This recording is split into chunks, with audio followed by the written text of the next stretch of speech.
Gotta check in with Garth B. Bermuda's finest streets. See the lux for Moody's beats. Or a trip up to St. Eve's. Or to Chile butter feed. Hemisphere in the sky.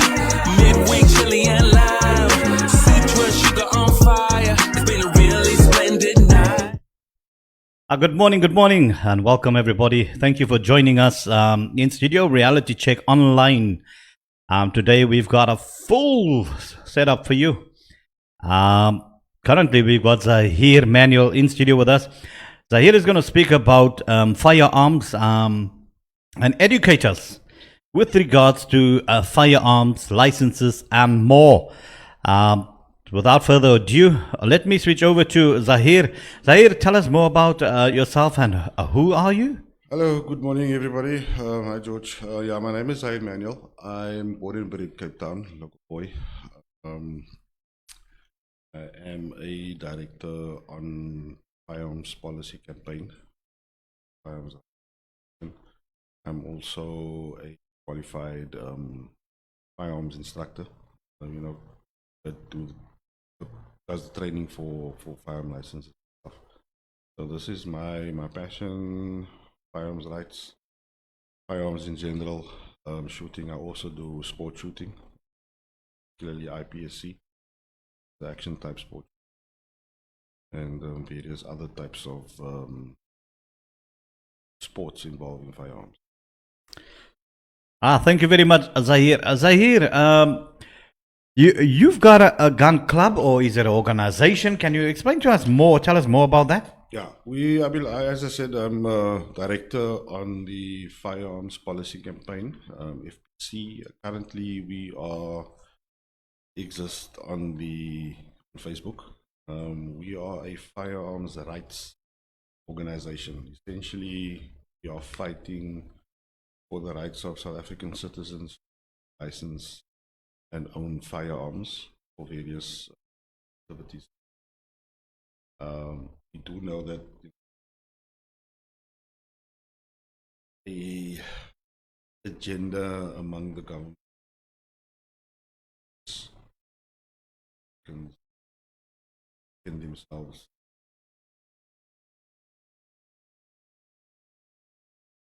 of a crime all over. So the most effective way to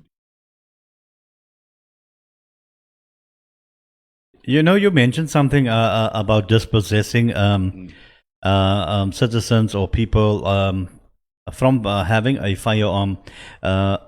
For me, currently, there's so many firearms on the street, and it's strange. I've also, in the past seen that what people do is they take these firearms to the police station, they declare amnesty or in that line. Can you just explain what happens? Do you know actually what happens to these firearms, or what the process is with regard to that? Yeah, basically, we've had 2 amnesties now in the last 4 years, I think. Eventually culminated in a Concord order that the firearm remains the property of the owner, and that they can actually reapply for a license for that specific firearm when that license is expired. In the past, with the amnesties, you had to take your firearm to the police station, sign various documents, book it in, apply for the license, apply for a new competency. Once that takes place, once it's done, get the firearm back. I think there's people still waiting on their firearms to be approved from the first amnesty, somewhere around about 20. Then obviously you had COVID happening in between, so that also put another damper. So now we couldn't go to the police station because we weren't allowed out of our houses. That amnesty expired, and then people were still stuck with it. It was like a month period, and there were millions or thousands of people that weren't able to get to the police station to actually do the application. And then subsequent to that, the firearms were supposed to be stored at the police station in the SAP 13 locker, or if they didn't have adequate storage facility, they had to go to a central point. Subsequent to that, we actually started getting reports that these amnesty firearms owned by citizens you and me, were being stolen and sold out of SAP's custody. There was the incident of the North police station in like 150 firearms.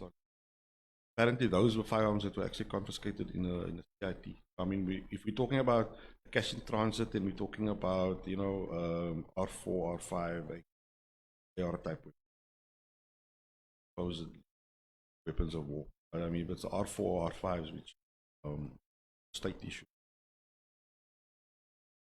So those things were being stolen. Was recovered from operation, stored, and then stuff was stolen. So yeah, subsequently we've been getting reports of people's guns when they actually have the approved license. They go to the police station, and then they can't find it because either it got misplaced or more than likely it's out on the street in somewhere else's hand. So now this owner's sitting with a problem. You got a license for a firearm, which is missing, which causes another problem for him. And just to get your thoughts on that, and not to put you on the spot here, what do you think? Let's put it this way. Let's rephrase it. What do you think about, how does your firearm that you've declared or took in for amnesty gets missing from the police station, which is basically supposed to be there to protect and serve, yes, and be one of the safest places in your community? What do you think happened? Is it corrupt officials? Is it, backdoor dealings? Is it incompetent staff? Just your thoughts on it. I know you don't work for SAPS. I know you don't have, but just your expertise and thoughts on that. I think it's a bit of everything that you mentioned. Yes, we know. It's been well documented. Corruption does exist in the SAPS. Officers have been arrested and charged and dismissed for various types of corruption, not just dealing with firearms. But yes, firearms is a big business. So, you've had a case where the police officer sold a station firearms, not even a issue. He sold the issue, a station firearms for like 30,000 or 20,000. That's a ridiculous amount, right? The station's firearms. Luckily, the people that she sold it to were undercover police. But that's the type of thing you're getting. You're getting police officers who are corrupt, doing this type of activities, and then you have the issue of I wouldn't say incompetence, but maybe just a lack of knowledge and skill in station of firearms. And then obviously there is the negligence involved. A firearm owner takes care of his firearm. Somebody that doesn't own the firearm doesn't belong to, will just get dumped in a box somewhere at the back of the storage facility, and it just dies. 20-30 the firearms chucked in a box. So it's a little bit. I think it's a bit of everything, not just one specific thing. But yes, we know we've got the famous case of the Colonel Prinsloo selling 2,500 firearms from central storage facility in Johannesburg.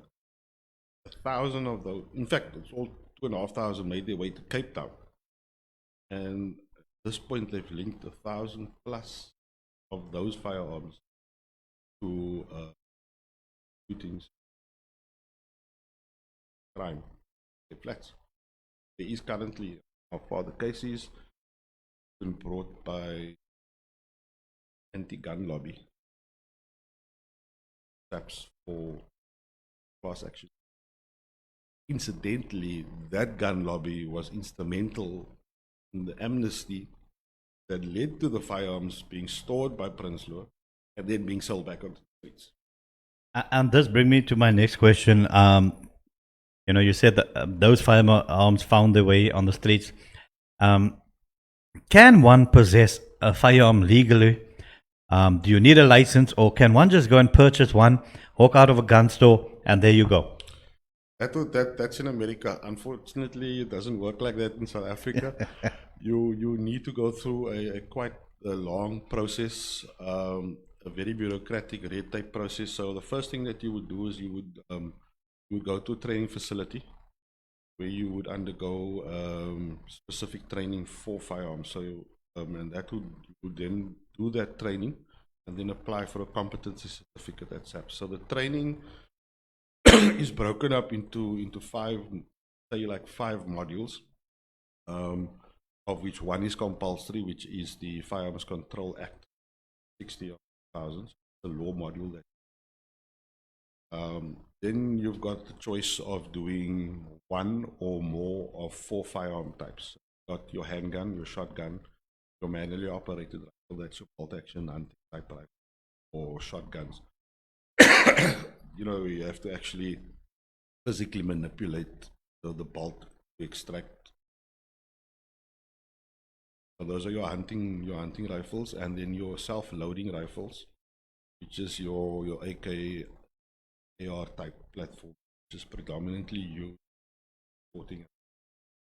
So you would do one or more or all 4 of those for the training, right? You do a book, a test, a test those firearms. Once you've got that training certificate, you go to your local SAP station, ask for firearms. Sorry, this abbreviated to FO. Then with the first thing you would do is apply for the competency. So that's a form. You take your training certificate, your statement of results, form, ID photos. They can fill in the form you require your spouse if you're married, or a recommendation, a friend or a neighbor, family member. You're looking at about 3. So either that particular officer will just take the phone numbers and call and do, or they will rather want them to write physical letters stating your character, or they will want them to come in with you and then they're in the. That last one is a bit difficult because I mean, you maybe your wife you can get, but family member, friend, people work, so it's very difficult for them to then organize their schedule to be physically present. So that's a bit it's a bit stupid, let's put it that way. Try and demand that type of thing. Just to jump in there also, previously I heard, let's say I join FCP, all right? I go to a gun club, or let's say a gun store. Now I've heard many people say it's easier to get your firearm license if you join a gun club or some form of organization than it is to go as an individual. Is there any truth in this? No, I wouldn't say there's there's nothing easy about the process. Okay? So once you've applied for your competency, it's supposed to take, it's actually been court ordered to take 4 months. But if people waiting for a year, competency. The last competency in my wife, she was approved within 3 months. So it's a bit of a, depending on whose desk it lands on, So it's a bit of a crapshoot. It's the luck of the draw. If you're getting a guy that does his work, then you'll probably get it quicker than the guy that takes 10 tea breaks, 3-hour lunch type of thing. So there is that problem. I mean, probably a few years ago, one of the parliamentary, not the Holy Committee, the Groenewald from the Freedom Front, they actually went to go and visit the Central Firearms Registry. And believe me, when they got there, he took photographs and videos. There were stacks of application forms, floor to ceiling, both sides of the corridor. The rooms were stacked up to the ceiling with multiple layers of applications. So those could be applications for licenses, competencies, renewals, competencies and licenses, business applications, uh, it was just stacked up, and it's still stacked up. So as just to get digressing a bit there. So you got your competency now. You've been approved by SAPS. You'll get supposedly get an SMS, but you can track the application on the SAPS website. That starts with the C competency. You'll be able to track it. If you're lucky, you get it in 3 months. In 3 months, you go to back to your DFO, print you the certificate, and please keep that safe because that's your original. Don't hand that in with any application. Scan it in on your computer, save it on your computer, laminate it, put it in a file. Each time you need to do an application, make a copy of it. Don't hand that original. Keep that safe.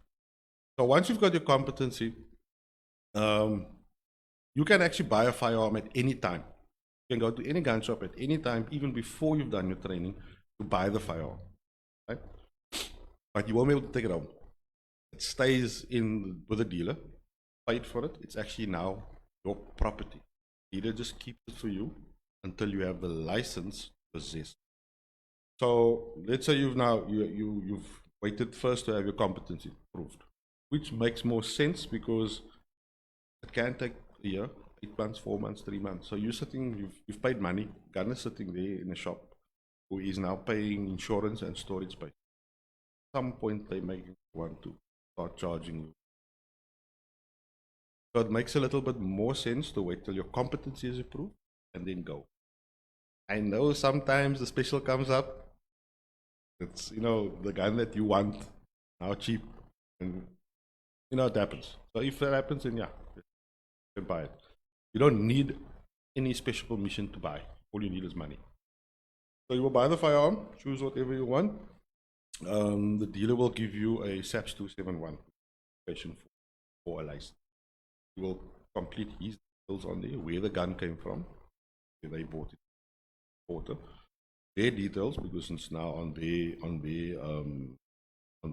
stock, and the gun details as well, see the number and so forth. And then you just have to fill in your section, provide documentation, your competency certificate, request a specific section that you're licensing firearm on. So we have firearm sections are section 13, 14, 15, 17. Section 13 is for self-defense, and 15 is for occasional sport or hunting. Section 16, dedicated sport hunting. 17, collecting firearms. Section 20 is for business firearms. Section 12 is but you need to have license before you can do something. All right. Yeah. Sorry to break your word there, Zahir. I think let's take a break, come back, speak more about it, because currently I think it reminded me of the Constitution with all the sections. Yes. So when we get back, we will chat more about the license, the competency certificate, expiry dates, also what firearms is used for, and more. We'll be back within 5 minutes. We're taking a small break. Thank you to those who joined us on our social media and also on our website. Stay tuned. We'll be back in 5. That's how when I started this, it was